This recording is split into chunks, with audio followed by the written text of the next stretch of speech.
We're going to look at an exponential model. In biology, the law of inhibited growth states as its premise that the instantaneous rate at which a population increases at any time is directly proportional to the population at that time. In other words, it behaves according to this function, where Q0 is the amount of substance that is initially present, the original amount. That's why the sub-zero. K is that constant of proportionality and is called the growth constant.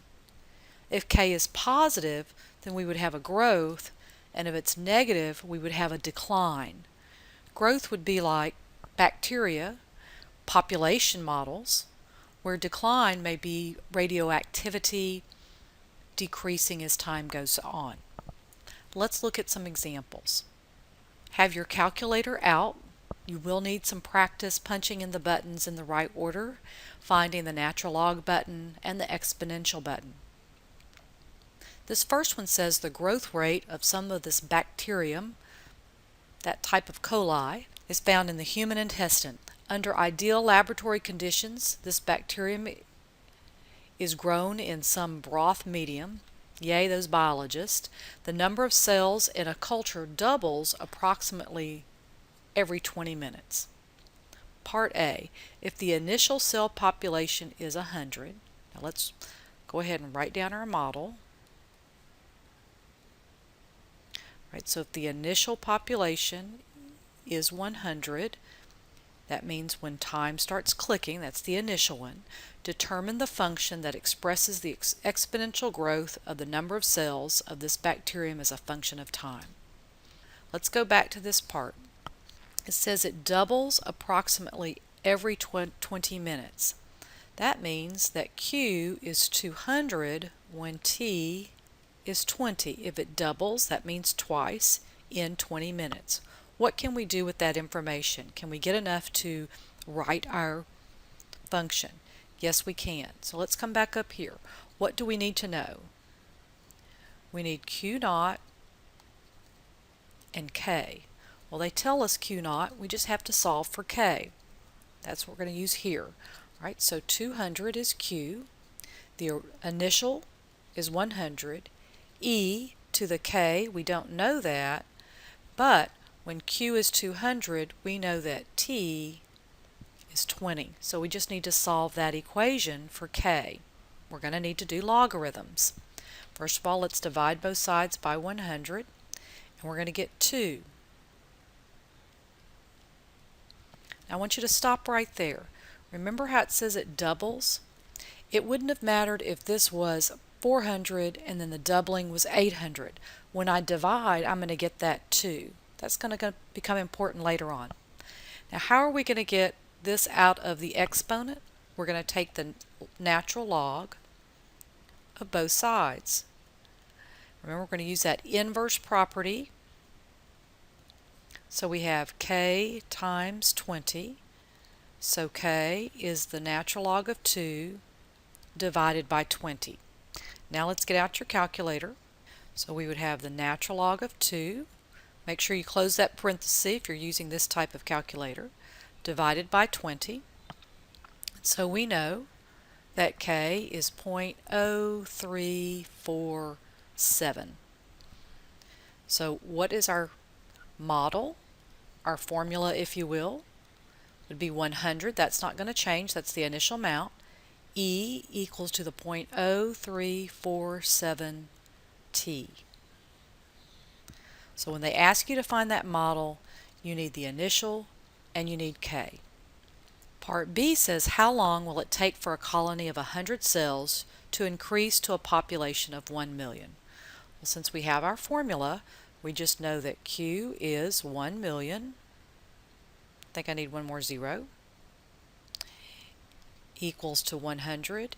E to the 0.0347 T, and that's what they want. How long will it take? That's T. So we're going to use that same algebra. We're going to divide both sides by 100. And then I have to solve for T, which is in the exponent. So I need to take the natural log.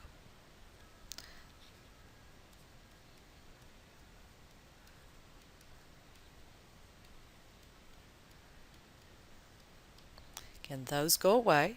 So I'd have the natural log of 10,000 equals 0.0347t.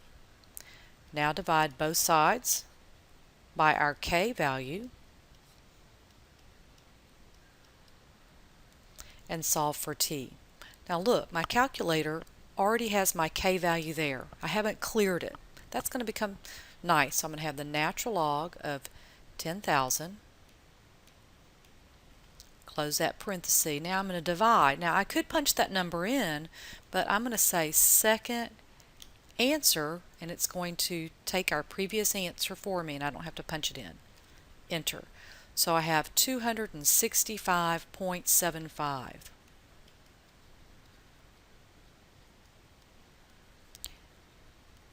And since this was in minutes, then my time is in minutes, so you could leave it like that. If you wanted to divide by 60, it's going to be about 4.43 hours, just to give you a little bit better feel for things. So you need your model, and most of the time you need to solve for k, and then go on and answer the other questions. Population models definitely grow exponentially. They have different rates. So let's look at this one. The population of Brazil at the beginning of 1990 was 150 million. Assume that the population continues to grow at a rate of approximately 1.2% per year. That's going to be k. That's what we're growing. That's our growth constant. So part A says find that function, where t0 is at the beginning of 1990. So when t is 0, our initial population is 150 million. That came from here. I also know that k, I don't want to do 1.2%, change that percent to decimal. It's going to be 0.012. So part A, I'm going to have Q equals to the initial population, e to the kt. So that's my model. So they gave me a lot of information. Part B says we're going to continue to grow at that rate, meaning I can use my model, find the length of time required for the population to double. Well, if my initial population was 150 million, then doubling that is going to be 300 million. So again, just using our model, 300 equals 150, e to the 0.012 t, they want us to solve for t. So divide by 150.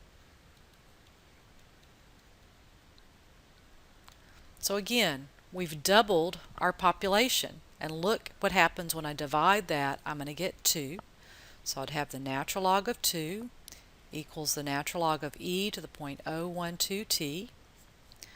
So the natural log of 2, 0.012 t, solve for t. Going to have the natural log of 2 divided by 0.012. So t is going to be, it says round your answers to 2 decimal places, 57.76, and this is going to be in years. So it would double in population in 57 years. Part C, it says using the time t found in Part B, so that's 57.76 years, what would be Brazil's population if the growth rate were reduced to 0.8% a year? Just means we're going to change our model. So instead of this model, we're going to have e to the 0.008 because we've changed our growth proportion, and t is going to be 57.76 years, and that's all they're asking. They're just saying what would be the population in 57.76 years if we weren't growing quite as fast. So again, I've left my 57.76 into my calculator, and I'm going to kind of work it backwards. I'm going to multiply those two together. So I'm going to say times 0.008 equals, now I need e raised to that, so I'm going to say second e to the x, and then I'm going to say answer, so I don't have to punch all that in, And so the calculator now has done all of that part. Now the last thing I'm going to do is multiply by 150. It just depends on how you feel comfortable with your calculator. So the population, instead of doubling, would only grow to about 238 million if we had a growth constant of only 0.8%. Now this one's a little bit different. They're just using different letters. It's the same formula. Look at it. Instead of T, we have an H. So let's see what this is all about. It says if the temperature is constant, then the atmospheric pressure in millibars varies with altitude above sea level, accordance with that law. And it says again where P naught is the atmospheric pressure at sea level and K is our constant. So if the atmospheric pressure is 1013 millibars at sea level, that's going to be our P naught. Sea level is H is 0. And the pressure at an altitude of 20 kilometers is 90 millibars. Find the pressure at an altitude of 50 kilometers. Round your answer to 3 decimal places. So we're going to go back to our model. Let's see what they've given us. That we know that P naught is 1013. What do we have to do? We have to find K. So we're going to take this information, really just like the first example, and find K. So we know P is 90 when H is 20. So again, we're going to divide.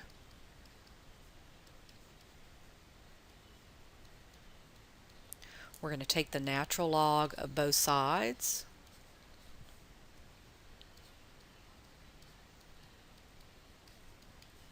That's going to go away because of the inverse property. And then we're going to divide both sides by 20. Now we want to be really careful about punching that into our calculator.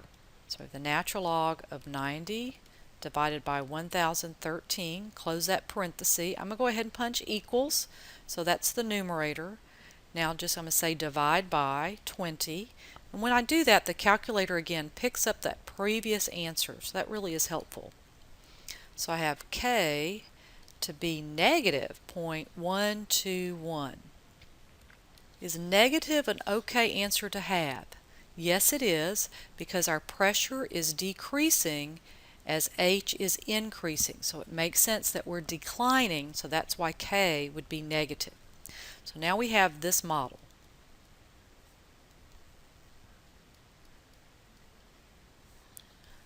So that's our model. I have found K, and now I can answer the question.